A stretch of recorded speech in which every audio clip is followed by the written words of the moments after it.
Hi friends. ఈరోజు మీ ముందుకి టాలీవుడ్లో జరుగుతున్న కుట్రల కోసం, అదేవిధంగా రాజ్యసభ 2 రోజుల కలెక్షన్ ఎంత వచ్చింది నెట్ కలెక్షన్, అదేవిధంగా మనశంకర్ వరప్రసాద్ సినిమా ఏ పొజిషన్లో ఉందో చూద్దాం.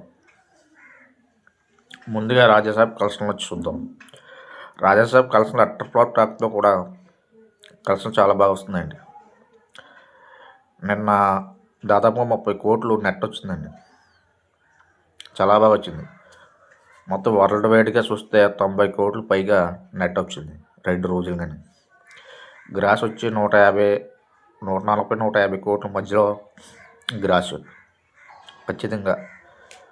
అంటే పర్టికులర్గా నెంబర్ చెప్పలేం, కానీ గ్రాస్ వచ్చి నెట్ కలిసిన మాత్రం 90 కోట్ల పైగా వచ్చింది. ఇది వాస్తవం. ఈ విధంగా కలెక్షన్ రావడం అంటే చాలా గ్రేట్ రాజ్యసభ. అది ఓన్లీ ప్రభాస్ గారికి ఉన్న మార్కెట్ బట్టి. అదేవిధంగా ఎక్కువ ఫస్ట్ డే 100 కోట్లు వచ్చిన సినిమాల్లో లిస్ట్లో ప్రభాస్ గారు చేరారండి. తర్వాత సెకండ్ పొజిషన్లో వచ్చి మన జూనియర్ ఎన్టీఆర్. ఫస్ట్ డే 100 కోట్లు వచ్చింది దేవరా అండ్ త్రిబుల్. తర్వాత ఒకటి సినిమాలతో మన తలపతి విజయ్ కూడా ఒకటి సినిమా. తలపతి విజయ్ కూడా 2 ఉన్నాడు తమిళ్. ఆ తర్వాత యాస్, రజనీకాంత్, పవన్ కళ్యాణ్, రామ్ చరణ్ ఇలా ఒక్కొక్క సినిమాతో ఉన్నారు. తర్వాత వచ్చి మనం చూడాల్సింది టాలీవుడ్లో కుట్రలండి. రాజ్యసభ మనశంకర్ వరప్రసాద్ గ్యాప్లో 2-3 రోజుల గ్యాప్లో రిలీజ్ అయింది. రాజ్యసభ సినిమా వచ్చిన నైట్ 11 గంటల వరకు ప్రీమియర్ షోకి తెలంగాణ ప్రభుత్వం సిగ్నల్ ఇవ్వలేదు, పర్మిషన్ ఇవ్వలేదు. కారణం ఏంటంట అంటే ఈ సినిమా మీద ఎంత కుట్ర ముందు మన అఖండ 2 మీద జరిగింది కుట్రలు, పెద్ద కుట్రలు తెలంగాణ ప్రభుత్వం వచ్చి. ఇప్పుడేమో రాజ్యసభ మీద జరుగుతుంది. దేనికి ఇన్ని కుట్రలు ఎందుకు చేస్తున్నారో, ఎవరు చేస్తున్నారు అని మీరే తెలుసుకోవాలి. నాకైతే ఓ పేరు ఉంది, ఆ పేరు ఆ సినిమా రిజల్ట్ పెట్టి చెప్తే మీకు క్లియర్ కట్గా వీడియో హై రేంజ్ చేస్తాం. మామూలుగా ఉండదు ఆ వీడియో, అప్పుడు చూద్దాం. తర్వాత వచ్చి మనశంకర్ వరప్రసాద్ 2 రోజుల ముందుగా టికెట్లు రిలీజ్ రేపు నిన్న ఇచ్చేసారు. టికెట్ ఓపెనింగ్, టికెట్లు హై రేట్స్. నిన్న సెలవైనా సరే కోర్టు పర్మిషన్ ఇచ్చేసింది, అన్ని ఇచ్చేసి మరి ఎలా ఇచ్చారో. నా సెకండ్ సాటర్డే పబ్లిక్ హాలిడే. మీ సినిమాలకు మాత్రం కోర్టుల పర్మిషను, కోర్టుల నుంచి ఎటువంటి ప్రాబ్లం రావు. మిగతా వాళ్ళు హీరో వాళ్ళకి మాత్రం కోర్టులు అడ్డొచ్చేస్తాయి. ఆ కోర్టులో వేసింది మీ మాఫియా బ్యాచా మీరే అనుకుంటున్నాను. ఎవరికి అడ్డు రాంది? ఏ సామాన్య ప్రజలు ఏ సినిమా మీద ఏంది టికెట్ రేట్లు ఎక్కువైపోయింది. సామాన్య ప్రజలు వేస్తా ఒకళ్ళు అయ్యారు, ఓ 10-15 తక్కువలో చూసినా 10 మంది వెళ్ళి వేస్తారు. సైలెంట్గా ఎవరో ఒకడు వెళ్ళి వేసాడు, వచ్చాడు, ఆడెవడో తెలియదు, కోర్టు తెలియదు, కోర్టు చెప్పదు, బయట చెప్పదు. అంటే దీన్ని బట్టి ఏమర్థమైంది?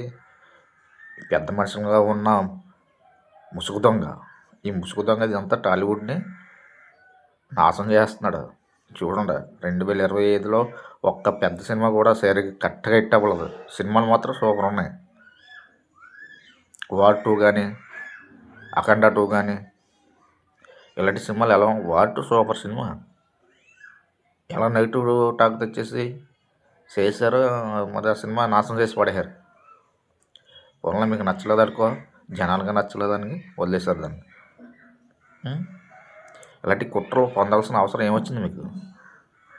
మీరు స్టార్ని చెప్పుకుంటే మీకు ఏమైనా ఎవరెస్ట్ శిఖరం ఎక్కించి కూర్చోబెడతారు అనుకుంటున్నారా? అన్ని భగవంతుడు చూస్తాడు. మీరు ఒక సనాతన ధర్మ సినిమానే ఆపారు, శివతత్వ సినిమాని. ఆ శివుడే మీకు బుద్ధి చెప్తాడు, కంగారు పడుతుంది. వెయిటింగ్ చేద్దాం. తర్వాత వచ్చి మనశంకర్ వరప్రసాద్ బుకింగ్స్ ఎలా ఉన్నాయి? జాకీలేసి లేపినా సరే బుకింగ్స్ చాలా దారుణంగా ఉన్నాయి. ఈ బుక్ మై షో ద్వారా కార్పొరేట్ బుకింగ్స్ జరుగుతున్నాయి. చాలా దారుణంగా బుకింగ్స్ ఉన్నాయి. మిగతా యాప్లతో పోల్చిన ఆఫ్లైన్ బుకింగ్ అసలు చాలా దారుణంగా ఉన్నాయన్నమాట. మనశంకర్ వరప్రసాద్ ఈ సినిమా సినిమా మీద నమ్మకం లేదనుకుంటున్నాను. రివ్యూ రేటింగ్ మీద కేసాడు. రివ్యూ చెప్పిన మీద బుక్ మై షో మీద షో కింద రివ్యూ ఇవ్వడానికి కుదరదు అని కేసు వేశారు. మరి సినిమా మీద నమ్మకం ఉంటే ఇలాంటి పనులు చేయరు. సినిమా మీద నమ్మకం లేక ఇలాంటి పనులు చేయరు. ఇది నాకు ఎందుకో రెండో రోజు మ్యాట్నీ షోకే సామాన్లు సర్దేసి సినిమాలో కనబడుతుంది మనశంకర్ ప్రసాద్. చూడాలి మరి ఏమవుద్దో. మనశంకర్ ప్రసాద్ అంటే చాలా దారుణంగా ఉంది బుకింగ్ ద్వారా. అస్సలు నైట్ నేను వచ్చి ఇప్పటి వరకు కార్బెట్ బుకింగ్ ద్వారా మొత్తం 1,00,000 టికెట్స్ బుక్ అయ్యాయి. దీని బడ్జెట్ దీని బ్రేక్ ఏమో దాదాపుగా 130 నుంచి 150 కోట్లు అంటున్నారు. చూడాలి మరి సినిమా. ఈ రాజ్యసభ అంటే 9 రిలీజ్ అయింది. ఈ వీకెండ్ అంతా రాజ్యసభ. దీనికి ప్లస్ అడ్వాంటేజ్ రాజ్యసభకి. కానీ మన శంకర్ ప్రసాద్ అలా కాదు. నెక్స్ట్ డే రవితేజ సినిమా, నెక్స్ట్ డే ఇంకో 2 సినిమాలు. ఇప్పుడు యూత్ ఎక్కువ యంగ్స్టర్ హీరోలు ఇష్టపడుతున్నారు. అది దాన్ని దృష్టిలో పెట్టుకుండి సినిమా కరెక్ట్గా ప్లాన్ చేసుకుంటే మినిమం కలెక్షన్లు వస్తాయని అనుకున్నాను. కానీ వీళ్ళు భయపడుతూ సినిమా రిలీజ్ చేస్తున్నారు. అన్ని విధాలుగా జాగ్రత్తలు తీసుకుంటున్నారు. అన్ని విధాలుగా జాగ్రత్తలు తీసుకున్నామంటే నువ్వు సినిమా మీద నమ్మకం లేనట్టు. ఓకే, చూద్దాం రేపు ఏం జరుగుతుందో. రేపటిదాకా అవసరం లేదు, ఈరోజే నైట్గా మిమ్మల్ని వాదించేస్తారు. సూపర్ వాదింపే మామూలు వాదింపు ఉండదు. చూద్దాం. అందరి సినిమాలు ఫ్లాప్ చేస్తే మీ సినిమాలు ఫ్లాప్ చేయాలనుకుంటున్నారా జనం? టీవీ నువ్వు ఎలా వదిలేస్తే యూట్యూబ్ మీద రివ్యూలు చెప్పిన వాళ్ళని, ఫేస్బుక్లో రివ్యూలు చెప్పిన వాళ్ళని అందరి మీద కేసెస్లో కనబడుతున్నావు. ఎంత పిరికి హీరోని టాలీవుడ్ చరిత్రలో ఎవరు చూడలేదని సినీ వర్గాలు ఆశ్చర్యపోతున్నారు. 70 సంవత్సరాలు వచ్చాయి కదా, తాత వైపు కదా భయపడుతున్నాం అనమాట ప్రతి చిన్న విషయానికి. Thank you very much.